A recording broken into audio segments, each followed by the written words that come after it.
Tenemos la suerte de estar con Almudena Cruz Yabar, de Memoria Democrática, comisaria de esta exposición tan necesaria, tan importante para reivindicar un momento de nuestra historia poco conocido, Almudena. Exacto, así es. Es la participación del pueblo judío en las brigadas internacionales, que es algo completamente desconocido y confieso que también a mí me ha sorprendido a la hora de estudiarlo y creo que tenemos que reivindicarlo desde el Centro Sefarad de Israel, por supuesto, pero también desde Memoria Democrática, porque es un reconocimiento a todas aquellas personas valientes que fueron capaces de venir a España a arriesgar sus vidas, que es lo más valioso que tenemos, por defender no solo la República y el régimen democráticamente elegido, sino en realidad un sistema de ideales y unos valores que es tan necesario que defendamos. También ahora. También ahora, efectivamente. Almudena, la exposición se extiende por 5 salas. Vamos a recorrerlas, si te parece. Muy bien. ¿Destacarías alguna en concreto? A mí me gustan todas, obviamente, pero sí que te puedo ir como contando determinadas cosas que sí que me han, digamos, llegado al corazón, porque es verdad que es una exposición, bueno, pues con grandes teorías, pero también con pequeñas historias que terminan, bueno, pues emocionando y terminan, bueno, pues creando una admiración extrema. En el caso de muchísimas mujeres, como veremos, pero claro, también hombres, ¿no? Y es en ese sentido muy gratificante haber descubierto estas microhistorias para compartirlas. Nos gusta ya, para empezar, esta estrella de David, sí, combinada con el...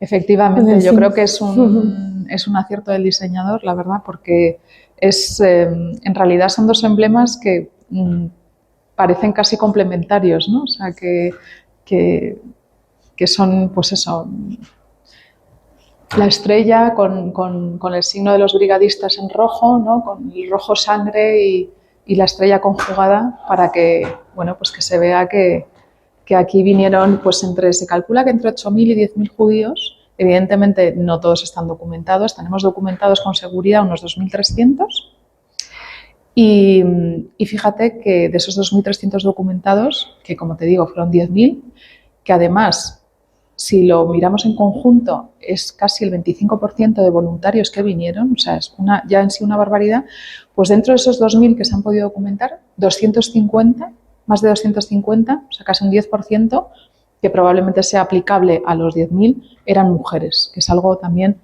muy sorprendente. Aquí estamos en el comienzo de la exposición. Yo quería empezar con esta foto en este tamaño tan enorme e impactante para explicar la situación global.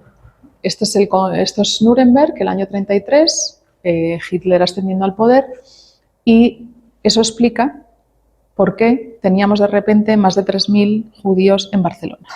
¿Y por qué en Barcelona? Pues por lo siguiente. Tenemos en el año 36, tenemos las Olimpiadas de Berlín. Las Olimpiadas de Berlín donde ya los judíos no pueden participar. Es, digamos, ya la constatación internacional del antisemitismo flagrante. Ya desde el año 33 y ya antes también habían venido muchísimos judíos huyendo del régimen nazi y se vienen a asentar en Barcelona, en situación muy precaria. Se establece ya una presión internacional para hacer boicot a esas Olimpiadas y se decide hacerlas en Barcelona, se llaman las Olimpiadas Populares, que se iban a celebrar del 22 al 26 de julio. ¿Qué es lo que pasa? Pues que estalla la guerra y por eso esta sección se llama de las Olimpiadas a las barricadas. Judíos como Emanuel Mink o Jacques Bresina, polacos, ellos eran parte de la delegación polaca, atletas. Como digo, pasan de las Olimpiadas a las barricadas porque deciden que moralmente deben, igual que iban a participar en estas Olimpiadas, defender una serie de valores y se quedan a ayudar digamos, al ejército legítimo. Almudena, hay nombres propios que también destacáis en la exposición, ¿no? Sí, pues por ejemplo, la primera incursión, esto era julio, finales de agosto, van a defender la frontera con Francia, porque lo primero que quiso hacer la fuerza sublevada es cortar la comunicación con el exterior.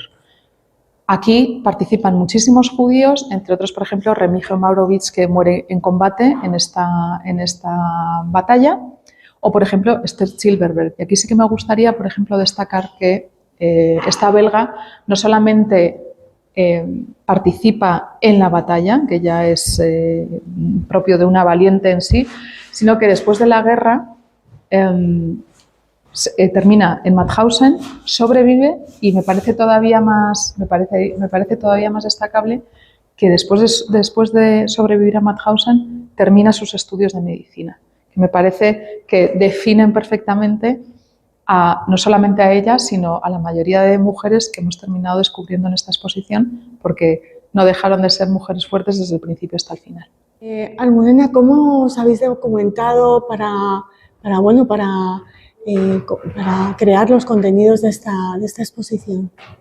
Bueno, por suerte contamos en la Universidad de Barcelona con un proyecto que se llama SIDBRIN, que es una base de datos de los brigadistas internacionales, que esto evidentemente ha sido una ventaja espectacular porque es un trabajo de muchísimos años de una universidad con una rigurosidad espectacular, han barrido todos los archivos que han podido y desde aquí pues se lo agradecemos evidentemente públicamente.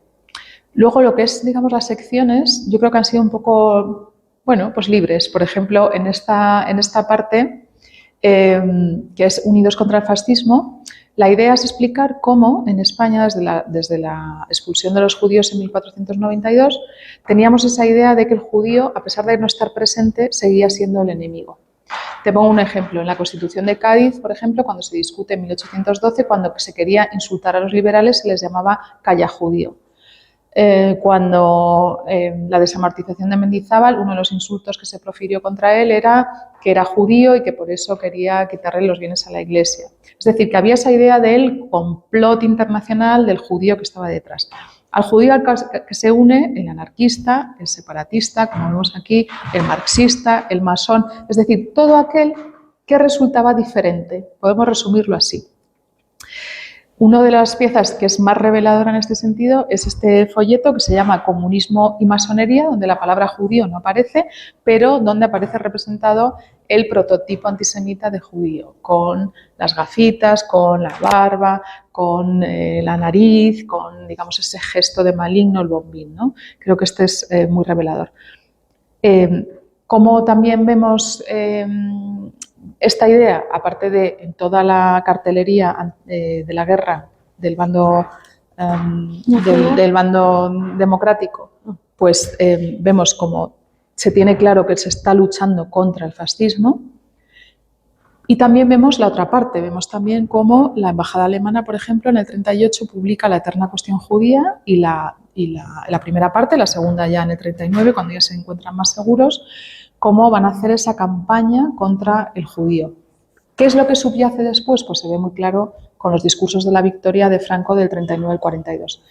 Todo el rato evoca 1492, evoca lo bien que hicieron los reyes católicos, habla de una España esencial, donde que ya esté libre de ideologías extranjeras y degeneradas, donde se habla de una pureza, de una España católica, de unos reyes que liberan España de sus elementos extranjeros.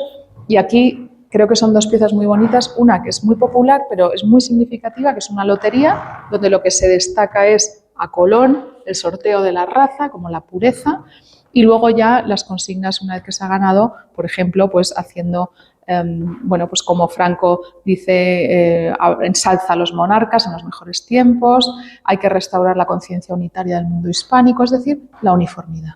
Almudena, en todas las salas hay una gran fotografía que nos habla de lo que queréis contar en cada sala, ¿no? En este caso. Pues cuando ya hemos pasado de, digamos, toda esta, que también está en la bibliografía, toda esta, digamos, prensa contra el judío y la cuestión judeo-masónica, ¿no? Que se llamaba la conspiración judeo-masónica, pasamos ya a contar cómo se forman las brigadas internacionales, cómo el mañana el mundo, hoy España, cómo se entiende que toda la comunidad internacional se tiene que volcar con España por una cuestión de principios y cómo se empiezan a organizar, cómo se empiezan a reclutar a los comunistas, a los anarquistas, a los socialistas y cómo van llegando fundamentalmente vía París, Barcelona, Valencia y llegan a Albacete, que es donde está la base de los brigadistas y donde se les empieza a organizar y a formar.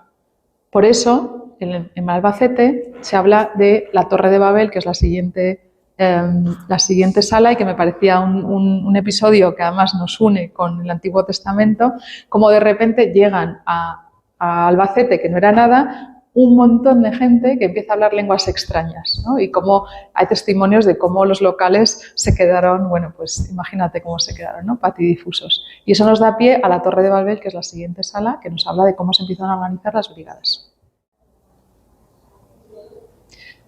Bien, pues después de haber visto toda la bibliografía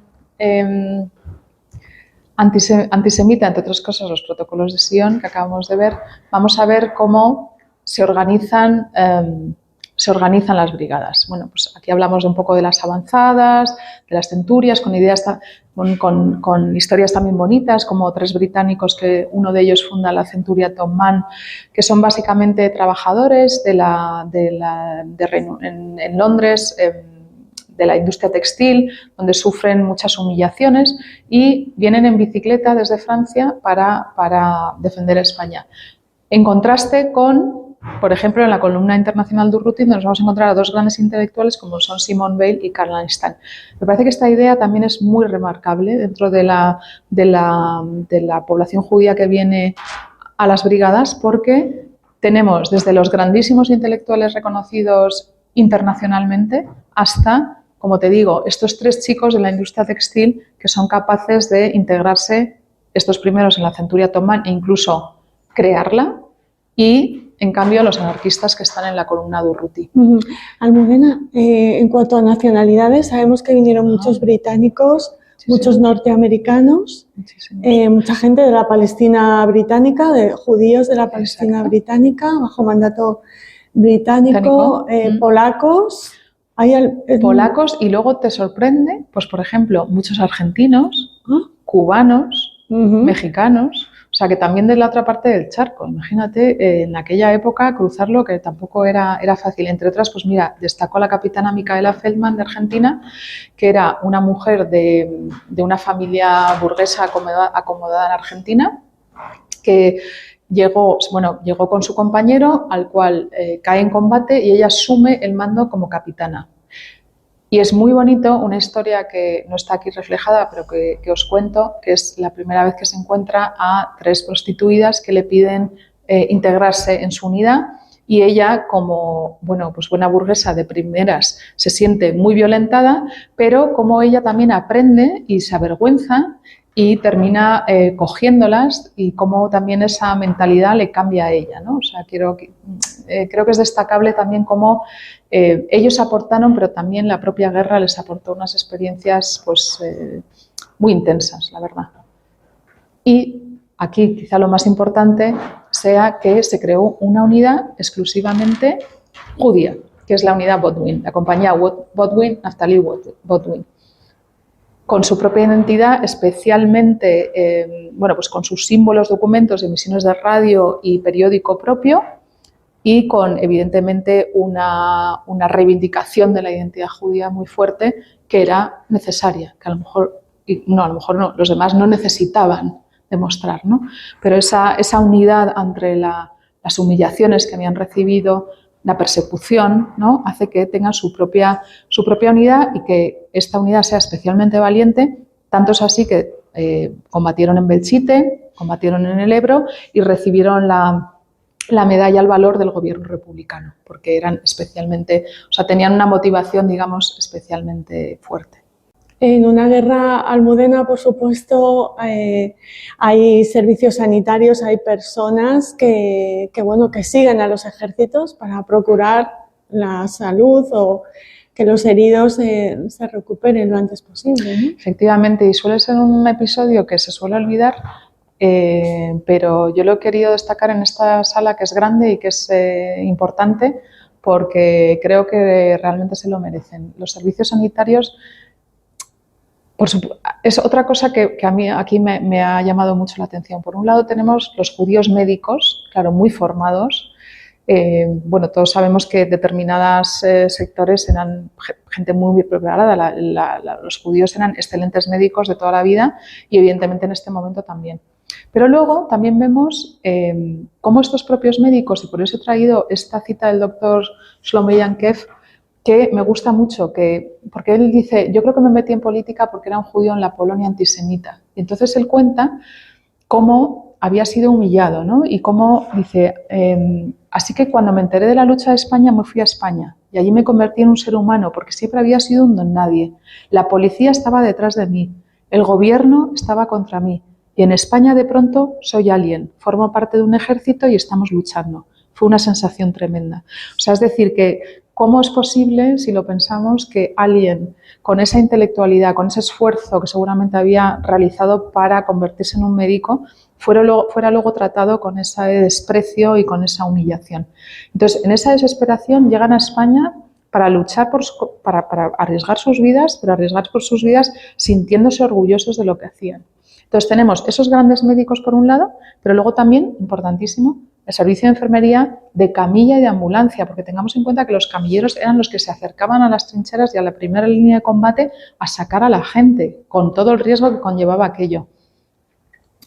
Y dentro de este capítulo, pues es especialmente interesante el de las mamás belgas, que no eran ni mamás ni belgas, pero que eran mujeres judías que venían de Europa del Este ya amenazadas y huyendo y terminan en Bélgica. Sus compañeros van a España, ellas les acompañan y se van a dedicar sobre todo a la enfermería. Las llamaban mamás, evidentemente, porque eran especialmente cuidadoras, y belgas porque venían de Bélgica. Y aquí sí que me gustaría destacar a Golda Lustig, que tuvo un hijo aquí en España, al que llamó Madrid, y que lamentablemente ambos pues regresaron a Bélgica, pero la invasión nazi del 40 les obliga. Se unen a la resistencia, pero son asesinados en Auschwitz ambos. Almudena, durante todo el recorrido de la exposición, claro, estamos pensando, y seguro que a los oyentes cuando vengan a verla a Centro Sefarat Israel les va a pasar lo mismo, en grandes personajes de la fotografía que documentaron esta guerra, ¿no? Pues efectivamente, porque mira, el periodismo aquí, bueno, las crónicas, evidentemente, tenemos a grandes personajes como Ilya Ehrenburg, por ejemplo. Bueno, evidentemente las crónicas fueron fundamentales, pero lo que más eco tuvo inmediato fue el periodismo. Y dentro del periodismo, las grandes plumas, evidentemente, pero también la fotografía, que en esto es absolutamente fundamental, porque precisamente en este momento es cuando los judíos eran buenísimos en imagen y tipografía. O sea, no solamente en las fotografías que ahora veremos, como los grandes fotógrafos de la guerra son judíos, como Capa, como Chin, como Taro, por supuesto, a la que hemos querido destacar porque además muere en la guerra, sino que también incluso en la propia forma de montar esas fotos con tipografía en las revistas. Esto va a ser absolutamente novedoso, va a ser fundamental para contar lo que está pasando en el mundo. Antes ya teníamos a dos grandes judías en Barcelona, Margarete Miquelis y Katy Horna. Katy Horna además se queda a documentar la guerra y como te digo, era, digamos, la ventana al mundo, y también sobre todo a través de las revistas alemanas y las revistas francesas, para ya advertir de lo que estaba pasando aquí y estuvieran alerta de lo que iba a pasar allí. Además, Almudena, muchas de las imágenes icónicas de la guerra civil las tenemos gracias a Capa y gracias a Taro, ¿no? Que hacían ese tándem, que además, no solamente ellos, sino también Rosenstein, Weiss. De hecho, por ejemplo, Capa trabajó mucho con Weiss y luego le ayudó precisamente a escapar de la persecución, ¿no?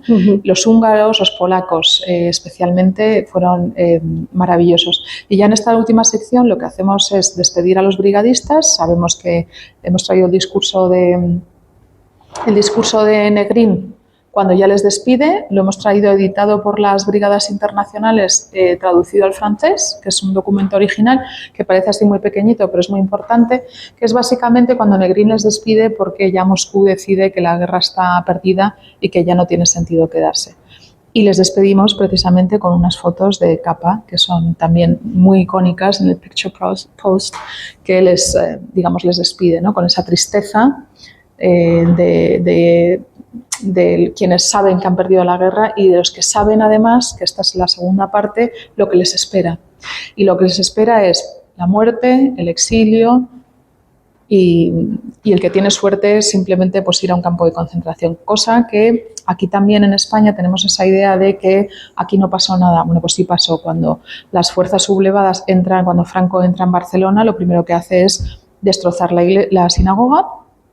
Y después manda al Ministerio de Asuntos Exteriores a hacer una lista de los judíos que había en España. Los que reclama Alemania y eran alemanes, porque se supone que nosotros éramos neutrales, pero los que reclama Alemania se les deporta, es decir, se les manda a la muerte segura y luego por supuesto se les pone todos los impedimentos posibles para que puedan exiliarse, se les confisca sus bienes, se les humilla no permitiéndoles la libertad de culto que sí había durante la República, se les humilla no dejando que sus hijos escapen del catecismo católico, una serie de cuestiones que evidentemente no les dejaba grandes posibilidades para vivir en nuestro país.